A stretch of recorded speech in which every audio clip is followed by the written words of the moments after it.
Hey guys, welcome to government jobs Gyan YouTube channel. Guys, आज की इस वीडियो में हम बात करेंगे आरआरबी ग्रुप डी के new recruitment notification online form apply process के बारे में। जी हाँ दोस्तों, रेलवे रिक्रूटमेंट बोर्ड ने ग्रुप डी के 32,438 खाली पदों को भरने के लिए जो नोटिफिकेशन रिलीज किया है, कैसे आप इसके लिए अपने फॉर्म अप्लाई कर सकते हो बिना कोई मिस्टेक किए हुए, इसकी पूरी जानकारी हम आपको रजिस्ट्रेशन से लेकर पिन तक इस वीडियो में देंगे।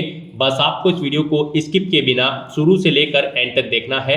उसके बाद वीडियो पसंद आए तो इसे लाइक और शेयर कर दें। चैनल पर नए हो तो इसे सब्सक्राइब कर लें। गाइस, यहाँ पर फॉर्म अप्लाई करते हुए कैंडिडेट के सामने आधार ओटीपी प्रॉब्लम आ रही है, कैसे आप उसका सॉल्यूशन कर सकते हो, यानी कि आधार ओटीपी प्रॉब्लम आपकी कब समाप्त होगी। यहाँ पर जैसा कि आप सब जानते ही हैं, आरआरबी की इस भर्ती में पार्टिसिपेट करने के लिए आपका आधार ऑथेंटिकेशन होना जरूरी है। तो यहाँ पर आधार ओटीपी की प्रॉब्लम आ रही है। कैंडिडेट जब अपना नंबर एंटर कर रहे हैं तो फिर उनके पास आधार का ओटीपी नहीं आ रहा है। हमने यहाँ पर आरआरबी की इन टेक्निकल टीम से संपर्क किया है। जी हाँ दोस्तों, इन फोन नंबर्स पर हमने लगातार फोन करके कुछ इन्फॉर्मेशन हासिल की है। हमने नंबर्स पर लगातार कॉल किया है, ये बहुत बिजी आते रहते हैं, लेकिन हमने लगातार 4 या 5 घंटे तक इन नंबर्स पर ट्राई किया है। तो इन्होंने हमें यहाँ पर कुछ इन्फॉर्मेशन दी है। इस ईमेल आईडी पर भी हमने ईमेल किया था, लेकिन हमें कोई रेस्पॉन्ड नहीं मिला। लेकिन इन नंबर्स पर कॉल करने के बाद हमें जो जानकारी मिली है वो हम आपको बताएंगे। यहाँ पर इनकी इन टेक्निकल टीम ने बताया है, आरआरबी की हेल्प डेस्क टीम ने, कि यहाँ पर आधार ओटीपी का जो प्रॉब्लम है वो लगभग आज कंप्लीट कर दिया जाएगा। ये सर्वर की प्रॉब्लम है आरआरबी की तरफ से, ये आज यहाँ पर कंप्लीट हो जाएगी। कोई प्रॉब्लम इसके बाद आपके सामने नहीं आएगी। आप आसानी से अपना आधार ओटीपी यहाँ पर वेरीफाई कर सकते हो। गाइस, यहाँ पर जैसा कि हम जानते हैं, लास्ट डेट जो है इस भर्ती की 22 फरवरी 2025 है। यहाँ पर 90% चांसेस है कि ये डेट बढ़ाई जा सकती है, लेकिन अभी के लिए ये डेट सिर्फ 22 फरवरी 2025 है। मे बी पॉसिबल, जैसे कि यहाँ पर आरआरबी मिनिस्ट्रियल और आइसोलेटेड कैटेगरीज की वैकेंसी की लास्ट डेट बढ़ी थी, उसमें भी सर्वर प्रॉब्लम आई थी। ऐसे ही यहाँ पर आरआरबी ग्रुप डी की इस भर्ती की भी लास्ट डेट बढ़ने के चांसेस हैं, लेकिन अभी के लिए यहाँ पर आपकी लास्ट डेट 22 फरवरी 2025 ही है। तो यहाँ पर हमने इन नंबर्स पर कॉल करके पाया है कि यहाँ पर आपके आधार ओटीपी की प्रॉब्लम आज लगभग कंप्लीट कर दी जाएगी। उसके बाद कैंडिडेट यहाँ पर क्लियरली अपने फॉर्म अप्लाई कर सकते हैं, जैसे कि फॉर्म अप्लाई हो रहे हैं। तो और अन्य जानकारी के लिए, जैसे कि आपको अपने डॉक्यूमेंट कैसे अपलोड करने हैं, अपना फॉर्म कैसे अप्लाई करना है, पूरी जानकारी के लिए आपको इस वीडियो को एंड तक देखना है। पूरी जानकारी आपको इस वीडियो में मिलेगी। आपको इस वीडियो की डिस्क्रिप्शन बॉक्स में हमारी वेबसाइट ind-sarkari-naukri.in के इस पेज का लिंक मिल जाएगा। यहाँ पर आपको इस भर्ती के रिगार्डिंग सभी डिटेल्स प्रोवाइड कर दी गई है। रेलवे रिक्रूटमेंट बोर्ड आरआरबी ने ग्रुप डी के 32,438 खाली पदों को भरने के लिए नोटिफिकेशन रिलीज किया है। यहाँ पर आप 22 फरवरी 2025 तक अपने फॉर्म अप्लाई कर सकते हो। ऑल इंडिया से 10वीं पास, आईटीआई पास या फिर national apprenticeship certificate holder candidate apply कर सकते हैं। उसके लिए आपको इंपोर्टेंट लिंक सेक्शन में आना है। ऑफिशियल नोटिफिकेशन पीडीएफ लिंक पर क्लिक करके इस भर्ती के नोटिफिकेशन को ओपन कर लेना है और इसमें से आपको पूरी डिटेल रीड कर लेनी है। फिर आपको अपना फॉर्म अप्लाई करना है। फॉर्म अप्लाई करने के लिए आपको हमारी वेबसाइट के इसी पेज पर ही अप्लाई ऑनलाइन का लिंक दिया गया है। जैसे ही आप इस लिंक पर क्लिक करोगे तो आपके सामने यहाँ पर आरआरबी का ये ऑफिशियल पोर्टल ओपन होगा। गाइस, यहाँ पर आपको अप्लाई की स्टेप पर अपना कर्सर लाना है। आपने पहले से अगर अकाउंट क्रिएट कर रखा है या फिर आपने आरआरबी की किसी भर्ती के लिए पहले भी अप्लाई कर रखा है तो आपको ऑलरेडी हैव एन अकाउंट इस ऑप्शन पर क्लिक करना है। उसके बाद आपके सामने इस तरह से इंटरफेस ओपन होगा। यहाँ पर आपको अपना मोबाइल नंबर या ईमेल एड्रेस एंटर करनी है। अपना पासवर्ड आपको एंटर करना है। ये I am not a robot इस चेकबॉक्स को ओके करना है और फिर आपको लॉगिन की टैब पर क्लिक करके अपने डैशबोर्ड में लॉगिन कर लेना है और फिर वहां से आपको अपना फॉर्म अप्लाई करना है। और अगर आप इस भर्ती के लिए फर्स्ट टाइम अप्लाई करने जा रहे हो या फिर आरआरबी की किसी भी भर्ती के लिए फर्स्ट टाइम अप्लाई करने जा रहे हो तो आपको अप्लाई की स्टेप पर अपना कर्सर लाने के बाद क्रिएट एन अकाउंट इस ऑप्शन पर क्लिक करना है। उसके बाद आपके सामने यहाँ पर आपका रजिस्ट्रेशन का फॉर्म ओपन हो जाएगा। अब यहाँ पर आपको अपनी बेसिक डिटेल्स प्रोवाइड कराते हुए अपना रजिस्ट्रेशन कंप्लीट कर लेना है। सबसे पहले आपको अपनी नेशनलिटी सिलेक्ट कर लेनी है। उसके बाद यहाँ पर आपको अपना फुल नेम एंटर करना है अपनी 10वीं की मार्कशीट के अकॉर्डिंग।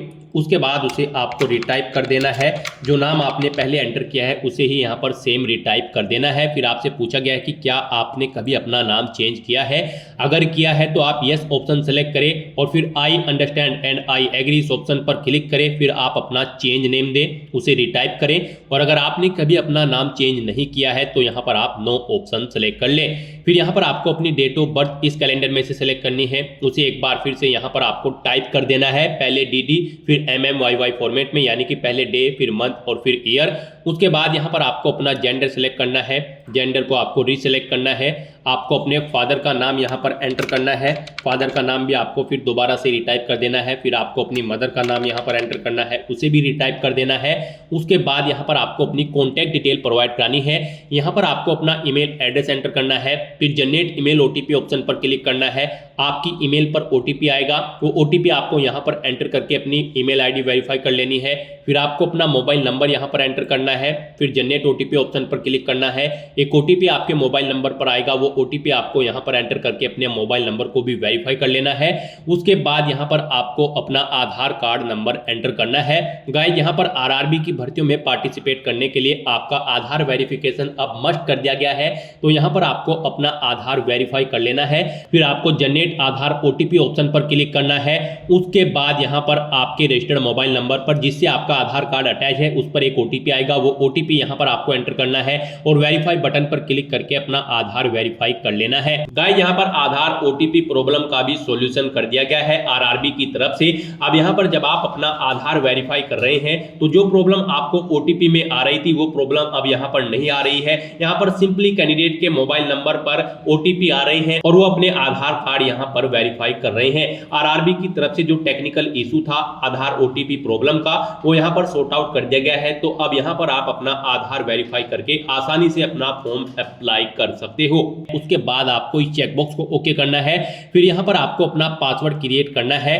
पासवर्ड यहाँ पर आपका अल्फा न्यूमेरिक फॉर्मेट में होना चाहिए। मींस आपके पासवर्ड में कम से कम एक अपर केस कैरेक्टर, एक लोअर केस कैरेक्टर, एक इंटीजर नंबर और एक स्पेशल कैरेक्टर जैसे कि @ या फिर $, होना चाहिए।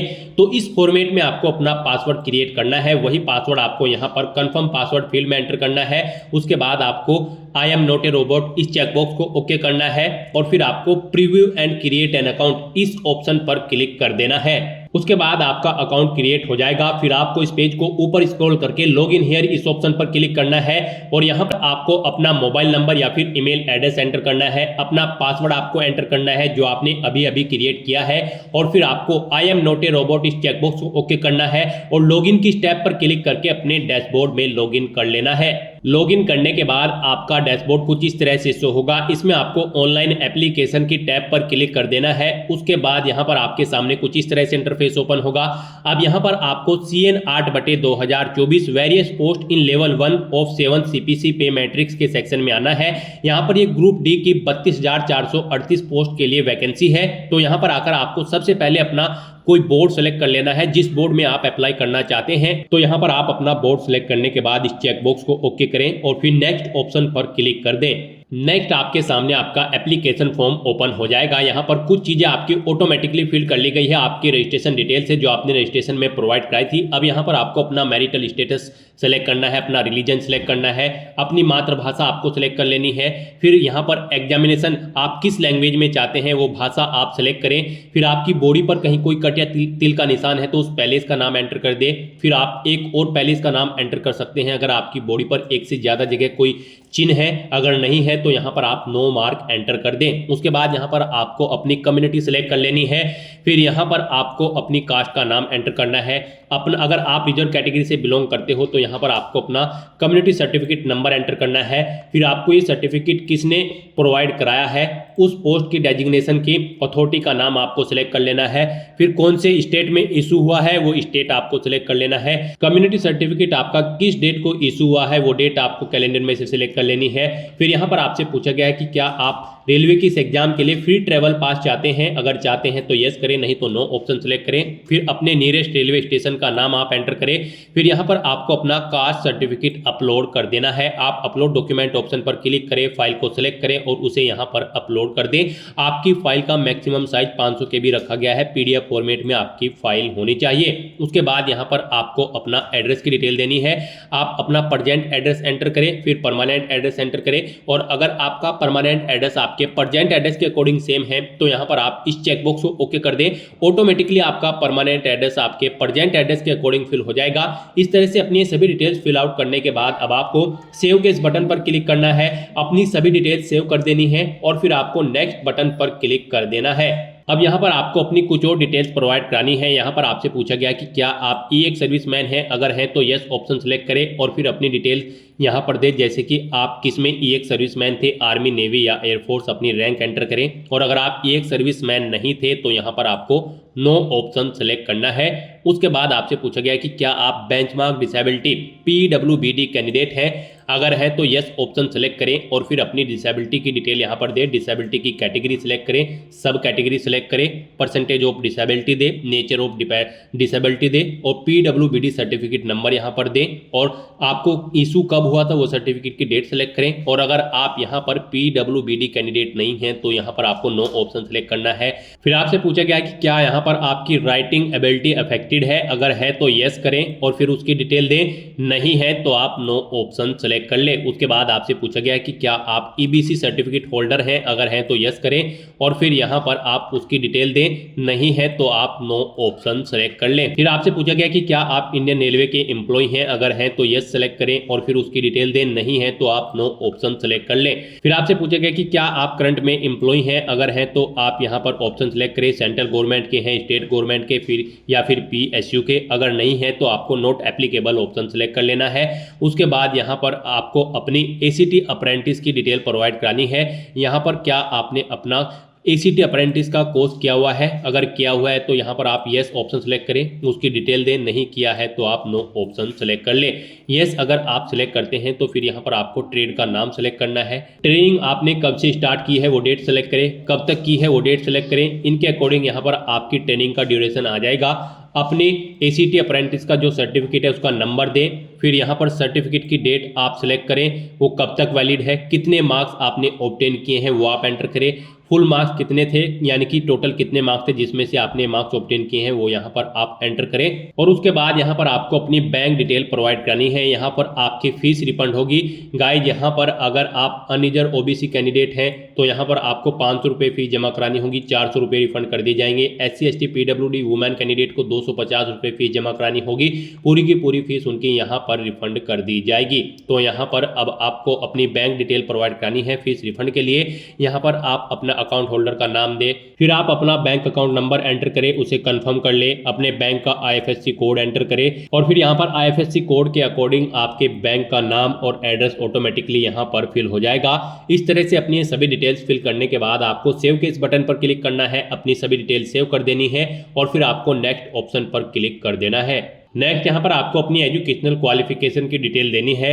गाइज RRB ग्रुप डी की इस भर्ती में पार्टिसिपेट करने के लिए आपका 10वीं क्लास पास आउट होना जरूरी है या फिर आपका ITI पास आउट होना जरूरी है या फिर इसके इक्विवेलेंट आपका नेशनल अप्रेंटिसशिप सर्टिफिकेट NAC जो कि ग्रांटेड हो NCVT से, वो किया होना जरूरी है इस भर्ती में पार्टिसिपेट करने के लिए। तो यहाँ पर आपको अपनी 10वीं क्लास की डिटेल सबसे पहले फिल करनी है।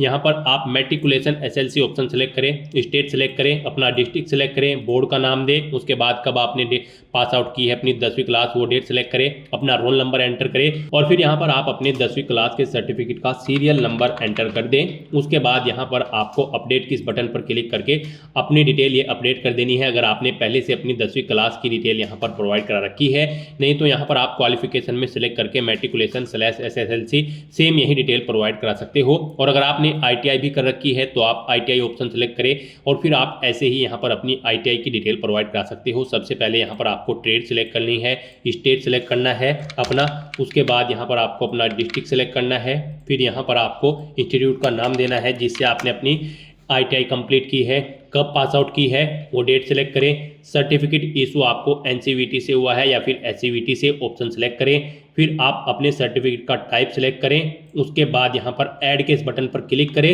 अपनी ITI की डिटेल्स आप ऐड कर दें। इस तरह से आपकी ITI की डिटेल ऐड हो जाएगी। और अगर आपने यहाँ पर NAC सर्टिफिकेट, अप्रेंटिसशिप सर्टिफिकेट किया हुआ है तो यहाँ पर आप NAC ऑप्शन सेलेक्ट करें, फिर यहाँ पर आप अपनी ट्रेड सेलेक्ट करें, स्टेट सेलेक्ट करें, फिर आप अपना डिस्ट्रिक्ट सेलेक्ट करें।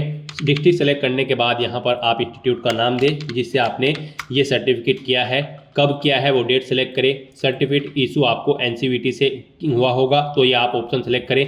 सर्टिफिकेट का टाइप आप सेलेक्ट करें NAC और फिर ऐड के इस बटन पर क्लिक करके अपने सर्टिफिकेट की डिटेल को भी आप ऐड कर दें। इस तरह से अपनी क्वालिफिकेशन की डिटेल ऐड करने के बाद अब आपको नेक्स्ट ऑप्शन पर क्लिक करना है। उसके बाद आपके सामने यहाँ पर कुछ इस तरह से इंटरफेस ओपन होगा। अब यहाँ पर आपको अपना फोटो और सिग्नेचर अपलोड करने हैं। गाइस यहाँ पर आपका फोटो 50 KB से 100 KB के बीच में होना चाहिए। यहाँ पर इसकी हाइट 320 पिक्सल और विड्थ 240 पिक्सल होनी चाहिए और सिग्नेचर भी आपके यहाँ पर 30 KB से 50 KB के बीच में होने चाहिए। इनकी हाइट 60 पिक्सल और विड्थ 140 पिक्सल होनी चाहिए। ये डॉक्यूमेंट आपके JPG या फिर JPEG फॉर्मेट में होने चाहिए। यहाँ पर अगर आपका फोटो और सिग्नेचर बड़े या छोटे हैं तो आप गूगल में जाकर इमेज रिसाइजर का कोई भी वेबसाइट ओपन करके उसमें अपने डॉक्यूमेंट यहाँ पर आप ओके कर सकते हो और फिर उन्हें यहाँ पर आप अपलोड कर सकते हो। अपलोड करने के लिए आपको यहाँ पर ब्राउज के इस बटन पर क्लिक करना है और फाइल को सिलेक्ट करना है और उसे यहाँ पर आपको 1 बाय 1 करके अपना फोटो सिग्नेचर अपलोड कर देने हैं। गाइस इस सेक्शन में आपको दी गई गाइडलाइंस के अकॉर्डिंग अपने फोटो और सिग्नेचर अपलोड करने हैं, अदरवाइज यहाँ पर आपका एप्लीकेशन फॉर्म रिजेक्ट हो सकता है। जैसा कि हमने स्टार्टिंग में ही बताया था कि कौन सी वो कॉमन मिस्टेक है जिसे करने से आपके एप्लीकेशन फॉर्म रिजेक्ट हो सकते हैं, तो इसी सेक्शन की वो मिस्टेक है। इस सेक्शन में अगर आप मिस्टेक करोगे, दी गई गाइडलाइन के अकॉर्डिंग अगर आप अपने डॉक्यूमेंट अपलोड नहीं करोगे फोटो और सिग्नेचर, तो आपका एप्लीकेशन फॉर्म यहाँ पर रिजेक्ट हो सकता है। तो इस तरह से अपना फोटो सिग्नेचर यहाँ पर अपलोड करने के बाद आपको सेव के इस बटन पर क्लिक करना है, इन्हें सेव कर देना है और फिर आपको नेक्स्ट ऑप्शन पर क्लिक कर देना है। नेक्स्ट आपके सामने कुछ इस तरह से इंटरफेस ओपन होगा। यहाँ पर आप जिस पोस्ट के लिए एलिजिबल हैं आपको यहाँ पर वो शो कर दी गई है। मान लीजिए आप यहाँ पर किसी और पोस्ट के लिए अप्लाई करना चाहते हैं तो फिर आपको अपना RRB चेंज करना होगा स्टार्टिंग में ही। यहाँ पर जिस RRB को आपने सिलेक्ट किया है और आपकी एलिजिबिलिटी के अकॉर्डिंग यहाँ पर आपको पोस्ट शो कर दी गई है। आप इस पोस्ट पर एलिजिबल हैं अप्लाई करने के लिए। ये पोस्ट आपके RRB और एलिजिबिलिटी के अकॉर्डिंग यहाँ पर शो होगी। अगर आप और पोस्ट के लिए अप्लाई करना चाहते हैं तो फिर आपको अपना RRB चेंज करना है और अपनी क्वालिफिकेशन उसके अकॉर्डिंग देनी है, फिर आपको यहाँ पर वो पोस्ट भी शो कर दी जाएंगी। तो यहाँ पर अब आपको अपना पोस्ट सेलेक्ट कर लेनी है। यहाँ पर आप प्लस के इस बटन पर क्लिक करें और इसे इस सेकंड कॉलम में ऐड कर दें। यहाँ पर आप प्रेफरेंस भी सेट कर सकते हैं। अगर आप मल्टीपल पोस्ट यहाँ पर आपके सामने आती है तो आप उन्हें यहाँ पर जिस पोस्ट को पहले नंबर पर प्रेफरेंस देना चाहते हैं उसे पहले सेलेक्ट करें और यहाँ पर ऐड कर दें, जिसे सेकंड देना चाहते हैं उसे सेकंड नंबर पर सेलेक्ट करके इधर ऐड कर दें। तो इस तरह से आप यहाँ पर आप अपनी पोस्ट प्रेफरेंस दे सकते हैं। फिर आपको इस पेज को नीचे स्क्रॉल करना है, इस चेकबॉक्स को ओके करना है, फिर यहाँ पर आपको इस चेकबॉक्स को ओके करना है, अपना पैलेस यहाँ पर एंटर करना है और फिर आपको सेव के इस बटन पर क्लिक करके अपनी सभी डिटेल्स सेव कर देनी है और फिर आपको प्रीव्यू एप्लीकेशन इस ऑप्शन पर क्लिक कर देना है। नेक्स्ट आपको आपके एप्लीकेशन फॉर्म का पूरा प्रीव्यू शो कर दिया जाएगा। आपको सभी डिटेल्स केयरफुली चेकआउट करनी है, पेज को नीचे स्क्रॉल करना है। यहाँ पर आप अगर कोई मिस्टेक पाते हो तो आप एडिट बटन पर क्लिक करके अपने फॉर्म को एडिट कर ले, नहीं तो आपको चेकबॉक्स को ओके करना है और सबमिट बटन पर क्लिक कर देना है। फिर आपके सामने पॉपअप आएगा। यहाँ पर अगर आप अब एक बार फिर से सबमिट कर देंगे तो फिर आप यहाँ पर एडिट नहीं कर पाओगे अपने एप्लीकेशन फॉर्म में। इसका नोटिस आपको दे दिया गया है। यहाँ पर सभी चीजें ओके हैं तो आपको सबमिट बटन पर दोबारा से क्लिक कर देना है। यहाँ पर आपका एप्लीकेशन फॉर्म सक्सेसफुली सबमिट हो चुका है। अब यहाँ पर आपको अपना फीस पेमेंट करना है। फॉर्म आपका फीस पेमेंट के बाद ही कंसिडर किया जाएगा। तो यहाँ पर आपको 250 रुपये फीस के रूप में जमा कराने हैं। ये फीस का अमाउंट आपकी कैटेगरी के अकॉर्डिंग शो होगा। अगर आप अनरिजर्व OBC कैंडिडेट है तो 500 रुपये शो होगा। SC ST PWD women candidate हैं तो आपको 250 रुपये फीस के रूप में यहाँ पर जमा कराने होंगे। तो यहाँ पर अब आपको पे विद SBI e-पे इस ऑप्शन पर क्लिक करना है। यहाँ पर इस चेकबॉक्स को ओके करना है, प्रोसीड बटन पर क्लिक कर देना है। उसके बाद आपको फीस पेमेंट के इंटरफेस पर डायरेक्ट कर दिया जाएगा। गाइस यहाँ पर आप debit card, credit card, net banking या फिर UPI के थ्रू अपना फीस पेमेंट कर सकते हो। UPI ऑप्शन अगर आप सेलेक्ट करते हो तो फिर यहाँ पर आपके पास अगर अपनी UPI ID है तो आप एंटर करके अपना फीस पेमेंट कर दे, अगर नहीं है तो फिर आप UPI QR ऑप्शन पर क्लिक करें। यहाँ पर आपको आपका एक QR कोड प्रोवाइड कराया जाएगा, आप उसको स्कैन करके अपना फीस पेमेंट कर सकते सकते हैं। फीस पेमेंट करने के बाद आपका फॉर्म कंसिडर हो जाएगा। उसके बाद आप अपने डैशबोर्ड में जाकर अपने फॉर्म का स्टेटस चेकआउट कर सकते हो और उसका एक हार्ड कॉपी प्रिंट आउट ले लें फ्यूचर यूज के लिए, फ्यूचर रेफरेंस के लिए। तो दोस्तों ऐसे आप आरआरबी ग्रुप डी 32,438 पोस्ट के लिए अपना फॉर्म अप्लाई कर सकते हो बिना कोई मिस्टेक किए हुए। आज की इस वीडियो में बस इतना ही। आई होप ये वीडियो आपको पसंद आई होगी। अगर पसंद आई हो तो इसे लाइक और शेयर करें। चैनल पर नए हो तो इसे सब्सक्राइब कर लें। Thanks for watching.